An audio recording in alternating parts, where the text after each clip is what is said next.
اور برا لگا ہے تو اتنا لگے کہ کروڑ کی حد پہ نہ پہنچے، اس کی لمٹ میں رہے۔ دکھ دیا ہے، پہلی چیز تو یہ ہے کہ دکھ کیوں دیا اس نے آپ کو؟ کیوں آپ ہی کو دیا، دوسرے کو نہیں دیا؟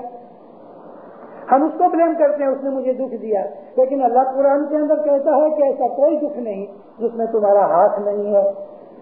تو اگر مجھ کو کسی نے دکھ دیا ہے تو پہلا میرا کام یہ ہونا چاہیے، مولا میری توبہ، میں نے کوئی گناہ کیا ہے، نہیں تو تو مجھے یہ دکھ نہیں دیتا۔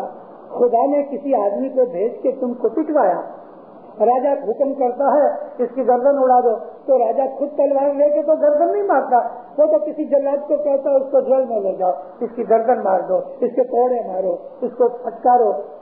تو اسی طرح سے خدا جو ہے وہ دوسروں کو یوز کر کے ہمیں دکھ دیتا ہے، ہمارے گناہوں کی وجہ سے۔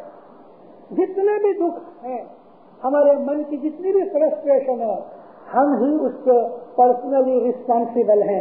اس کے لیے کبھی ہم یہ بات جانتے ہیں کہ دکھ کسی نے دے دیا ہے تو پھر ہم اس کے اوپر ناراض نہیں ہوتے، ہم خود کے اوپر ناراض ہوتے ہیں کہ بچوں میرے سے کچھ گناہ ہو گیا، ورنہ مجھ کو یہ سزا کاہے کو ملتی؟ خدا تو ظالم نہیں ہے، خدا تو خامخواہ کسی کو دکھ ہے تو دے دے۔ اور دکھ جتنے بھی آتے ہیں خدا کے حکم سے آتے ہیں۔ یہاں حکم سے مطلب کہ خدا نے لاز بنا رکھے ہیں، کوئی بھی گناہ کریں گے اس کی سزا ملے گی، معافی بھی ملتی ہے، بخشش بھی ملتی ہے، اور گناہ کٹ بھی جاتے ہیں۔ تو مولانا سلطان موسیٰ نے ایک تالیکہ بھیجا، میری دعا آسیس ہوگی تو دنیا کے جو دکھ ہیں، پرابلمس ہیں جیون میں، وہ گھٹ جائیں گے لیکن مٹیں گے نہیں۔ تو یہ جو چیز ہے نا، یہ دو مندرا کی طرح، ٹالرنس اور مرسی۔ دوسرے کو دکھی دیکھ کے آپ اس کی مدد کرو، اس کے اوپر دیا کرو، اس کی کوئی بھی سیوا کرو، اگر کوپریشن ہو سکتی ہے تو اس بیچارے کی مدد کر کے اس کو دکھ میں سے چھڑاؤ۔ لیکن تمہارے کو کسی نے اگر دکھ دے دیا ہے تو اس کے اوپر بدلہ مت لو، سہن کر لو۔ یہ وہ دو مندرا ہے۔ اور فرمایا ہے کہ جگت جھول سنتوش پاتر کرو، بیچ میں وہ ڈنڈا چھوڑ گیا، ڈنڈا کرو وچار، تمہارے جو وچار ہیں اس کا ڈنڈا بناؤ۔ وہ یوگی کے پاس ڈنڈا اس لیے ہوتا ہے کہ کتے اور جانوروں کو دور ہٹائے۔ تو ہماری لائف کے اندر بھی بدیاں، برائیاں، شیطان کی باتیں جو ہیں وہ کتے کی طرح یا جانوروں کی طرح ہیں کہ جس کو ڈنڈا مار کے، لکڑی مار کے ہم ہٹا دیں گے۔ وہ ہمارے وچار ہیں، یعنی ہمارے وچار، ہماری تھنکنگ پیور ہونی چاہیے، مذہب کے اوپر ہونی چاہیے، روحانی حالت میں ہونی چاہیے، ہمیں خراب وچار نہ آنے۔ اور فرمایا گنان کر جو آہار، اب تم کو کھانے کی ضرورت ہے تو گنان کھاؤ۔ یہاں گنان سے مطلب کیا ہے؟ علم حاصل کرو، علم حاصل کرو، اور علم حاصل کر کے اس کی خوراک کھاؤ، یعنی علم سے اپنی روحانیت کو بڑھاؤ، اور علم سے اپنے آپ کو ایسا اونچا اٹھاؤ کہ مرنے کے بعد تو ٹھیک، لیکن مرنے سے پہلے لائف کے اندر، زندگی کے اندر اپنے مرشد کو نورانی حالت کے ساتھ آپ کی اس طرح یونین ہو جائے کہ جیسے میاں بیوی شادی کرتے ہیں۔ اس ایک پاٹ کے اندر کتنی بڑی سینس ہے۔ ہمارا یہ مذہب ہے، ہمارا یہ طریقہ ہے۔ ہم لوگ روحانی آدمی ہیں، ہم نور پرست ہیں۔ ہماری زندگی کی جو ایم ہے، آبجیکٹ ہے، وہ نور تک پہنچنا ہے۔ جس طرح شادی ہوتی ہے اس طرح نور کی ملاقات ہوتی ہے۔ مومنوں، مولا آپ کے اوپر راضی ہوئے، سکھی آباد رہو۔ مولا ہر حالت میں آپ کو اپنے نور سے دوروانی دیتا رہے۔ مولا محضر امام نیک مرادیں پوری کرے، بدیوں، برائیوں، گناہوں، نافرمانیوں سے بچاتا رہے، جشن سکریت میں پورا رکھے۔ امام زمان کی محبت اور یاد میں ہر وقت مشغول رہے۔ تمام بلائیں، آفتیں، مشکلیں دور ہو جائیں، اور مولا ہم کو ایسا بنائے کہ اس کو ہمارے اوپر خوشی اور راضی پا ہو جائے۔ مولا ظاہر باطن دیدار نصیب کرے۔